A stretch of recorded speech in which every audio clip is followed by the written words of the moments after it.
Hi boys and girls, it's Mrs. Asano and Emily, and today we're going to talk to you a little bit about character traits for Reader's Workshop. First, let's quickly review what is a character.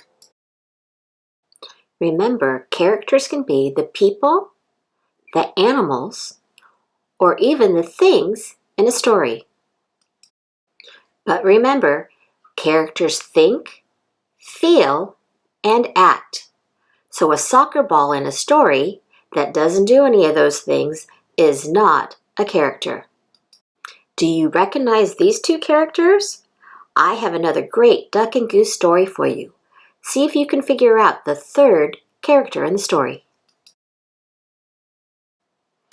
Duck-Duck-Goose, written and illustrated by Tad Hills. Duck-Duck-Goose. Goose stood very still. He did not want to disturb the butterfly on his head. "Just wait until Duck gets a look at this," he thought.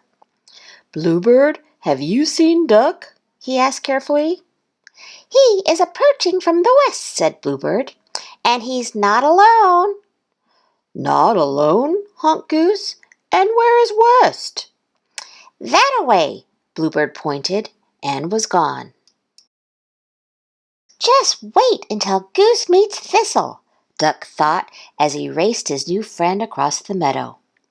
Along the way, he shouted out all his and Goose's favorite spots. "There's the lily pond and the shady thicket. Up ahead are the puddles by the river." "Oh, I love puddles," Thistle yelled and ran ahead. "Wow, you sure are one fast duck," Duck called after her. "I sure am. I'm probably the fastest duck in the whole wide world," the little duck boasted. Just then, Goose heard twigs snap and leaves rustle. He watched his butterfly flutter away. Out of the bushes came Duck and Thistle. "You missed it, Duck," said Goose. "A butterfly was sitting on my head." "Exciting news, Goose," said Duck. "Are you sure it wasn't a moth?" Thistle asked. "Oh, yes, I'm sure, little duck," Goose said. "I'm not little," Thistle hollered. "Goose, meet Thistle," Duck said. "Nice to meet you, Thistle," Goose honked. "How long is she staying?" he whispered to Duck. "Forever," Duck said happily. "She just moved here." "You know, Duck," Thistle said, "once 3 butterflies landed on my head at the same time." She leapt in the air. "3 butterflies at the same time? Isn't Thistle amazing, Goose?" Duck quacked. "Yeah, she's something all right." "That's 2 more butterflies than you had," said Duck. "I know, I can add," mumbled Goose. "Hey, I'm really good at math too," exclaimed Thistle. "I'm probably the best." "For example, what's 4 plus 9, Goose?" she asked. "Think fast." And she kicked a puddle. Splash! 13! she yelled before Goose could answer. "What about 6 plus 3? Splash, splash!" 9! That's easy, Thistle shouted. "What about 7 plus 2? Splash, splash, splash!" 9 again, of course, Thistle screamed. 9, 9, 9, 9, 9! "I can't do math when I'm being splashed," sputtered Goose. "Could we please play something else?" "I can hold my breath practically forever," boasted Thistle. "Can you, Goose?" "Do I have to?" "Oh, come on, it'll be fun," quacked Duck. "I'll time you." "Fine," said Goose, and he took a big breath. So did Thistle. Duck counted. 1 hippopotamus, 2 hippopotamus, all the way to 11, when Goose collapsed. "I win," said Thistle, doing a little spin. "You are good at that.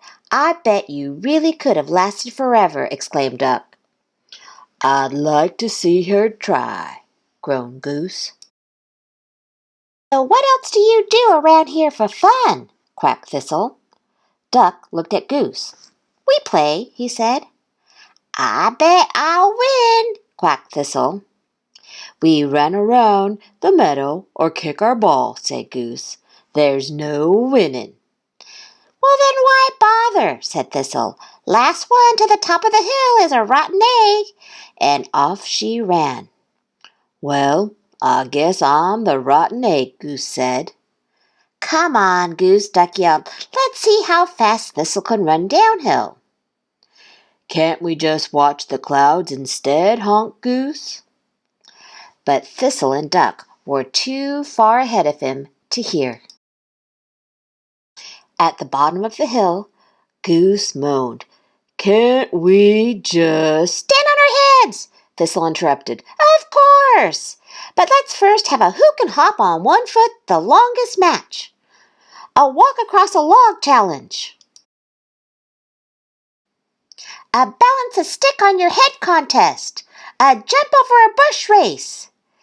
When it was time to stand on their heads, Goose had had enough. I'd rather look for butterflies, he said to himself. On your marks, get set, Thistle quacked. Ready, Goose? But Goose was nowhere in sight. Time me, okay, Duck? Said Thistle. Duck sighed. Sure. One hippopotamus? Did Goose say where he was going? 2 hippopotamuses? Do you think he'll come back? 3 hippopotamuses? Should we go look for him? Who? Squawked Thistle. Goose, squawked Duck. Oh, that guy was gonna lose anyway. Now let's see if I can beat my personal record. Keep counting. What is your record, Thistle? 3,513.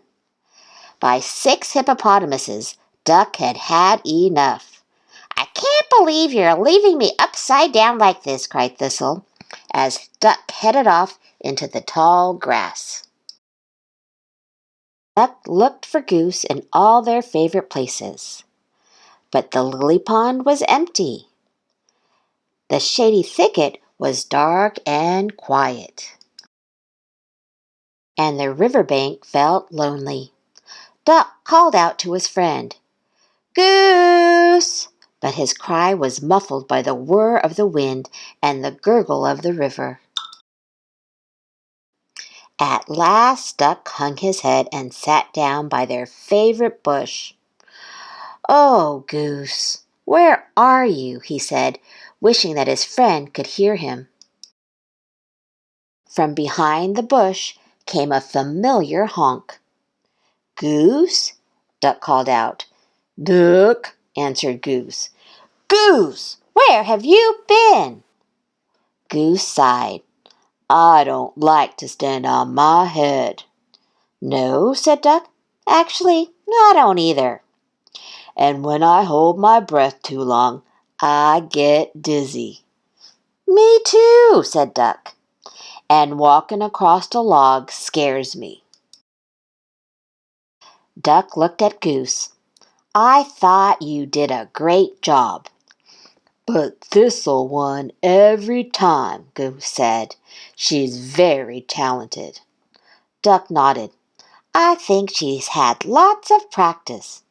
You know, said Goose, hopping on one foot is fun for a while, but sometimes I like to sit and smell the flowers. Or listen to the river, Duck added. Or feel the warm breeze, said Goose. Or look for butterflies, quacked Duck. Or even kick the ball around the meadow, honked Goose. Hey, good idea, agreed Duck. Suddenly, out of the tall grass, Thistle appeared. Wow, you guys are good hiders, she quacked. And you're a good finder, said Goose. What should we do now? Asked Thistle. I think it's time for a nap, Goose said. Duck pretended to yawn. I bet I can fall asleep faster than anyone. Not faster than me, Goose said. I'm the fastest faller asleeper ever, Thistle bragged. Okay, said Goose. Whoever falls asleep first and sleeps the longest is the all-time best, Duck quacked. Champion napper, Goose honked. In the whole wide world, shouted Thistle. And luckily for Duck and Goose, Thistle was. The end. Did you figure out who the third character was? That's right, it was Thistle. Today, for Reader's Workshop, we're going to talk about character traits. They can be separated into two different parts. The first part is the outside, or the physical traits of a character. This is what you see when you look at the character. It's what they look like. What color their hair or eyes are, how tall they are, or even what they might be wearing. The second part is the inside, or the personality of the character. It's what we can learn about the character from what they do, what they say, or how they think in a story. You can't tell what a character's inside is like just by looking at them. Let's try one together. Let's think of the characters from our story, Duck-Duck-Goose. Who should we pick? Let's pick Goose. Let's think of all the character traits that Goose has. First, let's think of his outside, his physical traits. What do we see when we look at Goose? I see white feathers. He also has an orange beak, 2 black legs, and we know that he is smaller than a soccer ball. Now, let's look at his inside, his personality traits. We know that he's very shy, and he's much quieter than Thistle. He also seems to like to think a lot. He's a good friend to Duck, and we know he loves nature, as we can see when he's looking for the butterfly. Can you think of any other traits that we could add to our chart? Now see if you can do one for Duck or one for Thistle. Remember, boys and girls, when you're reading to yourself or to a partner, think about the character's traits. The outside, which is their physical traits, what you see when you look at them, or the inside, which is their personality, what we learn from what they do, say, or think. Keep reading, and I'll see you real soon. Bye.